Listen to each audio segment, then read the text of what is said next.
kita punya kehendak kan? Nabi Muhammad juga punya. Nabi Muhammad juga punya cita-cita. Nabi Muhammad juga punya kehendak. Nabi Muhammad juga punya harapan. Nabi Muhammad juga punya keinginan. Kita ingin tahu bagaimana cita-cita Nabi Muhammad, kehendak Nabi Muhammad, keinginan Nabi Muhammad, harapan Nabi Muhammad. Harapan beliau adalah tidak ada seorang pun daripada umatnya kecuali masuk surga bersama Nabi Muhammad.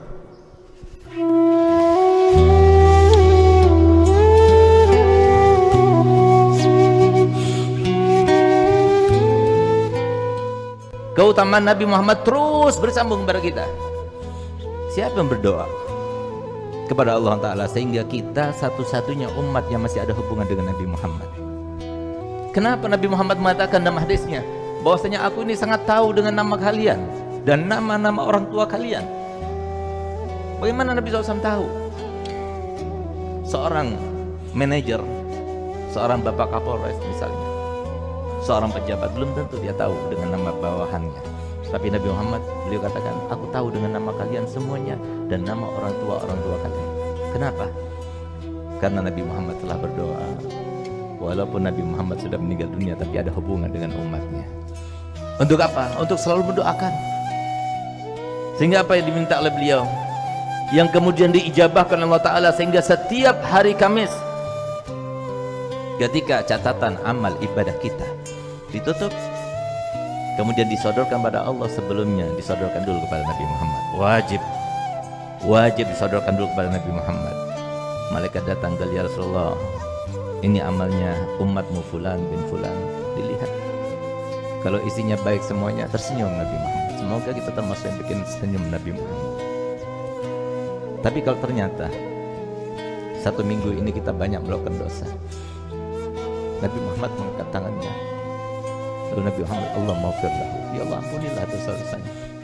Setiap minggu kita dapat doa dari Nabi Muhammad. Adakah seorang alim, seorang guru yang mengingat kita sampai sebegitunya? Kecuali Nabi Muhammad, kecuali Nabi Muhammad, kecuali Nabi Muhammad. Nabi kita Muhammad adalah seorang nabi, nggak pernah tersenyum kecuali untuk kita. Bahkan Nabi Muhammad berkorban untuk biologis kita, kebutuhan kita. Sehingga suatu waktu pernah Nabi SAW melaksanakan sholat subuh dalam keadaan lambat gerakannya. Bahkan ada bunyi-bunyi entah dari mana berasalnya. Setelah beliau melaksanakan sholat rampung, kemudian sahabat-sahabat yang besar datang kepada Nabi Muhammad, mengelilingi Nabi Muhammad. Ya Rasulullah, apakah engkau sakit? Begitulah para sahabat Nabi, sangat risau, galau pikirannya kalau sudah terkait dengan Nabi Muhammad, dan senang gembira kalau melihat wajah Nabi Muhammad bergembira.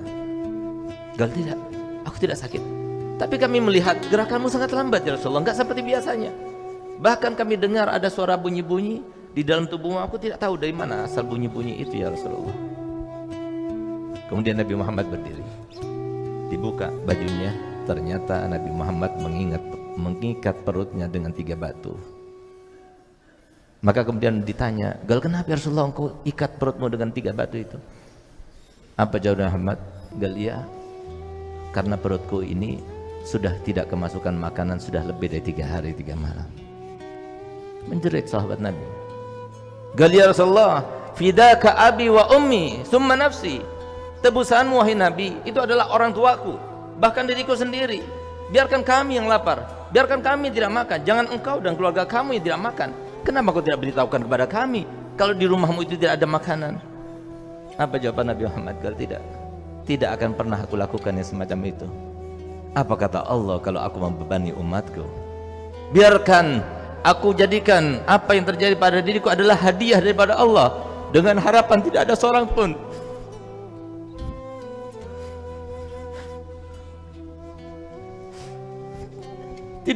pun daripada umatku yang tidak bisa makan 3 hari 3 malam. Nabi Muhammad sudah mau mengorbankan dirinya untuk beliau, cukup beliau saja yang tidak makan 3 hari 3 malam. Bahkan diriwayatkan bahwasanya beliau 2 bulan berturut-turut sebelum akhir meninggalnya, di akhir-akhir umurnya, 2 bulan berturut-turut itu tidak ada api yang menyala di rumahnya. Yang dimakan itu cuma kurma dan air. Kenapa Nabi Muhammad mau rela semacam itu? Pertanyaannya, kenapa Nabi Muhammad rela seperti itu? Jawabannya adalah supaya umatnya yang miskin jangan kecewa. Kalian jangan kecewa. Miskin di dunia biasa, tapi jangan miskin di akhirat nanti. Kalau kamu merasa miskin, ketahuilah bahwasanya nabimu lebih miskin. Nabi Muhammad yang disodorkan padanya kekayaan dunia, tapi beliau tahu kenapa? Karena dia ingin supaya umatnya semuanya merasa bahwasanya dirinya seperti Nabi Muhammad, seperti nabinya. Itulah Nabi kita Muhammad. Tapi ternyata kita yang dicintainya oleh Nabi Muhammad tidak peduli dengan Nabi Muhammad. Kenapa demikian?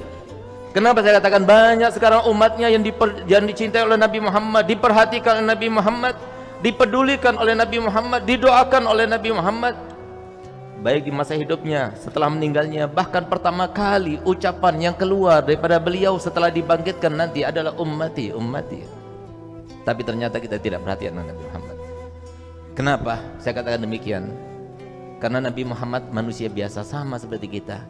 Sebagaimana kita punya cita-cita kan? Kita punya keinginan kan? Kita punya harapan kan?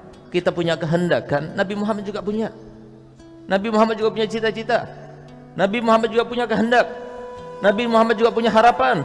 Nabi Muhammad juga punya keinginan. Kita ingin tahu bagaimana cita-cita Nabi Muhammad, kehendak Nabi Muhammad, keinginan Nabi Muhammad, harapan Nabi Muhammad. Harapan beliau adalah tidak ada seorang pun daripada umatnya kecuali masuk surga bersama Nabi Muhammad.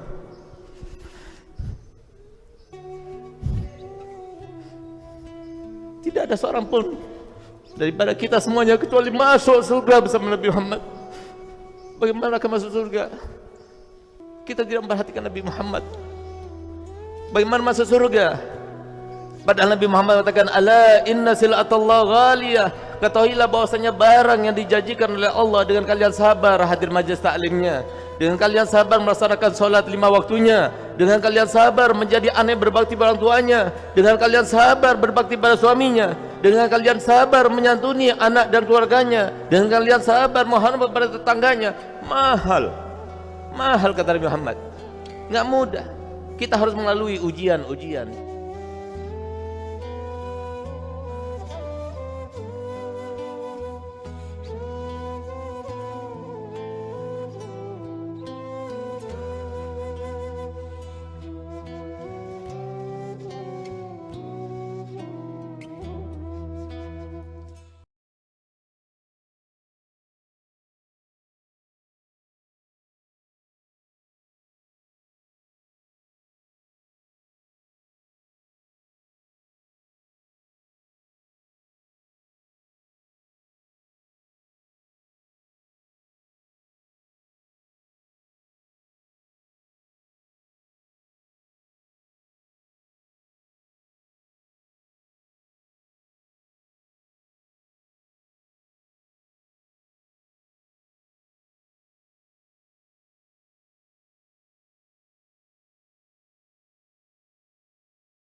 صلى الله